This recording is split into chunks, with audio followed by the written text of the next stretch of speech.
السلام عليكم ورحمة الله وبركاته. اللهم صل وسلم وبارك على سيدنا محمد. اهلا بيكم حبايب قلبي معايا في وصفة جديدة من وصفات مني. النهاردة وصفتنا مختلفة تماما. وصفتنا احنا ما اشتريناهاش جاهزة من بره، لا احنا هنعملها في البيت وبأقل التكلفة وهتبقى سهلة جدا.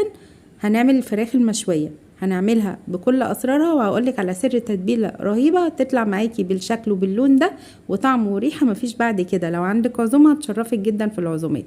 وهنعمل كمان الرز البسمتي واقولك ازاي ما يكسرش معاكي من غير اي بهارات كتير ومن غير اي حاجه، زي الجاهز بالظبط اللي انتي بتشتريه. وهنعمل كمان بطاطس مشويه واخده من تتبيله الفراخ. تعالوا نبدا وصفتنا. هجيب الفراخ بتاعتي الكميه اللي انتي عايزاها. لو عايزه تجيبي فراخ حمراء او بيضه عادي جدا. انا استخدمت الاتنين على فكره عشان اشوف دي هتطلع معايا وهتنشف ولا لا.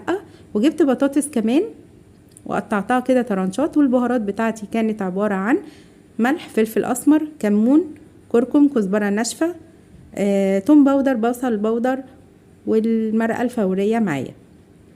ومعايا دبس رمان وصويا صوص ومستردة. ومعايا طماطم وبصل وفلفل. هجيب الكبة بتاعتي وهنزل فيها كده بالطماطم والبصل والفلفل مع بعض وهفرمهم فرم خشن، فرم خشن مش ناعم. وهقولك ليه دلوقتي. هخلص كده كل الكمية اللي عندي بالشكل دوت، وهنزل فيهم كده في بولة.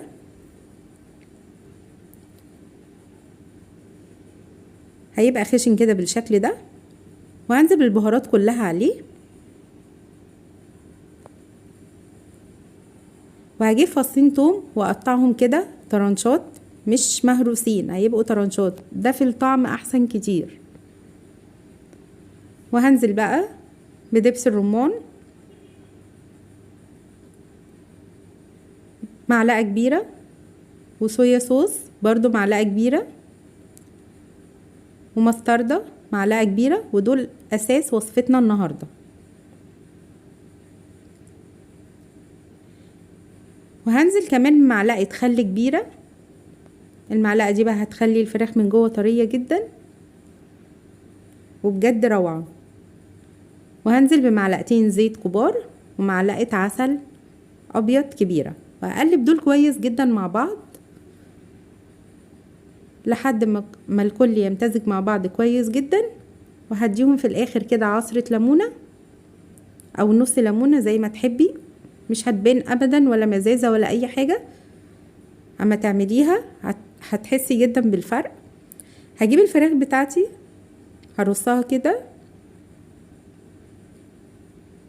وهبدأ اتبلها لوحدها. والخطوة دي مهمة جدا عشان الفراخ تبقى واخدة طعم كده كويس. هنزل بملح وفلفل اسمر كده من على الوش وافضل ادعك فيها كده، اعمل لها زي مساج بالشكل ده. وهقلبها وهعمل برضو نفس الحركة بالملح والفلفل الاسمر وادعكها كويس جدا واتأكد ان كلها، يعني مش هحط كتير، يا دوب بس تتملح كده حاجة بسيطة لان التتبيلة فيها ملحها كفاية. بس كده بقت جاهزة معايا. هجيب كيس تلاجة، كيس تلاجة عادي خالص. هحط كده 5 معالق كده من التتبيلة دي على قد الفراخ بتاعتي. وهنزل كده بقطعة قطعة من الفراخ جوه الكيس واقلبها كويس جدا. اعملوا الخطوة دي بجد هتفرق معاكم جدا. مش زي ما احنا بنتبل كده الفراخ ونحطها في بولة ونسيبها، لا بالعكس دي هتبقى احسن بكتير وهتحسي بفرق فعلا. خلصت بقى كل الفراخ وكله كده امتزج مع بعض بالتتبيلة. هسيبها شوية على جنب يعني ساعة كده، او عايزة تبيتيها من بالليل هيبقى افضل وافضل. جبت البطاطس بتاعتي وجبت صينية مستطيلة كده بالشكل دوت وهرص فيها البطاطس. هاخد بقى الفراخ هنزل من عليها التتبيلة دي كويس جدا، انفضها كده على البطاطس بالشكل ده. واتأكد كده ان هي ما فيهاش تتبيلة علشان ما تتحرقش مني وهي بتتشوى ويطلع شكلها مش ظريف. يعني كده حلوة جدا. هقلب بقى البطاطس في التتبيلة دي بالشكل ده. وهاخد باقي التتبيلة واحطها كده على البطاطس. لو احتاجت مني تاني هحط كده معلقتين او حاجة، المهم ان هي تبقى متشبعة كويس جدا بالتتبيلة دي. علشان يبقى طعمها مظبوط معانا وتدينا لون كويس. اهو حطيت كده معلقتين وهقلبها كويس جدا بالشكل ده، وهوزعها كده في الصينيه. هجيب الشبكه بتاعتي وهدهنها زيت واحطها كده على البطاطس، وهبدأ ارص الفراخ بتاعتي. طيب انا لو مش عندي الشبكة دي هعمل ايه؟ ممكن اجيب عصيان شيش طاووق طويلة واحطها على الصينية وابدأ ارص عليها، ادهنها برضو دهنة زيت وارص عليها الفراخ بالشكل ده. بس كده هتبقى جاهزة معايا. هقفل عليها الشبكة كويس جدا وهولع الفرن على درجة حرارة 200. هدخلها على الرف الوسطاني، هتقعد معايا حوالي ساعة. طبعا البطاطس احنا مش هنسيبها كده، لا هنحط طبعا شوية مية كده، يعني عبارة عن كوباية مية. المهم ان هي يدوب بس تغطي وش البطاطس من فوق، ما تحطيش على الفراخ، حطي على البطاطس. ليه بقى احنا عملنا الخطوة دي وحطينا البطاطس تحت ما حطيناش الفراخ فوق؟ دي عشان تبقى دي فراخ مشوية لوحدها، وفي نفس الوقت الصوص اللي هينزل من الفراخ في الفرن هينزل على البطاطس، هيبقى طعمها بجد روعة. مش هتصدقي الطعم تحفة قد ايه. تعالوا بقى نعمل الرز البسمتي واقولك ازاي يطلع معاكي مفلفل وزي الجاهز بالظبط من بره. معايا كوبايتين رز غسلتهم كويس جدا، ما نقعتهمش، واصفيهم من الميه. والبهارات هتبقى عباره عن هحط الاول معلقتين زيت، واحط فلفل اسمر وملح وكركم وبس، مش هحط حاجه تاني. هو ده الرز اللي بيبقى بره يا جماعه، بجد بيبقى طعمه روعه، ما فيهوش اي بهارات كتير ولا اي حاجه. حطيت المفروض معايا كوبايتين رز، هنزل عليهم ب4 كوبايات ميه بالشكل ده، من نفس معيار كوبايه الرز اللي انا عايرت بيها. هقلبهم كويس جدا وهسيبهم على النار يغلوا. اول ما الميه تبدا تغلي معايا كده، هنزل على طول بالرز، بكوبايتين الرز بتاعتي بالشكل ده.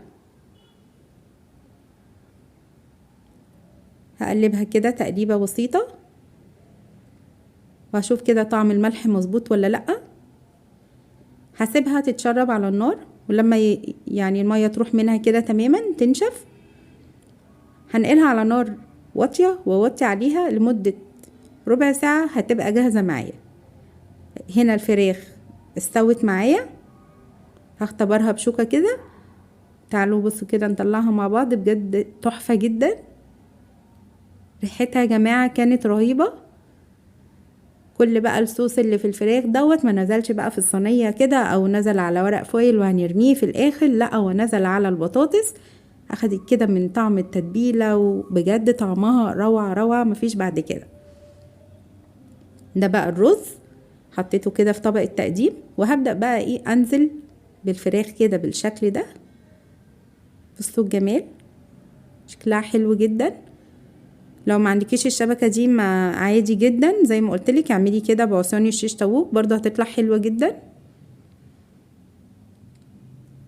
ودي البطاطس، بجد حاجه تشرف جدا. لو عندك عزومه هتبقى شيك قوي قوي على السفره. بصوا شكلها حلو ازاي، واخده لون حلو جدا. وعلى فكره انا ما حطيتش ولا صلصه ولا اي حاجه، ولا دهنت كمان وشها زيت ولا اي حاجه، هي طلع لونها حلو جدا في الفرن. هتاخد لون حلو كده مع نفسها، والبطاطس كمان واخده تتبيله حلوه جدا من الفراخ.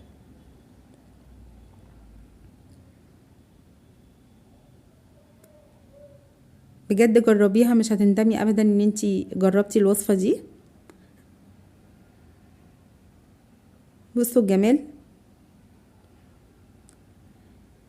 بس كده دي كانت وصفتي النهارده، بجد يا رب تعجبكم. ما تنسونيش بقى في اللايك والاشتراك، واكتبي لي تعليق كده قولي لي عملتي ايه وطلعت معاكي ازاي. والسلام عليكم ورحمه الله وبركاته.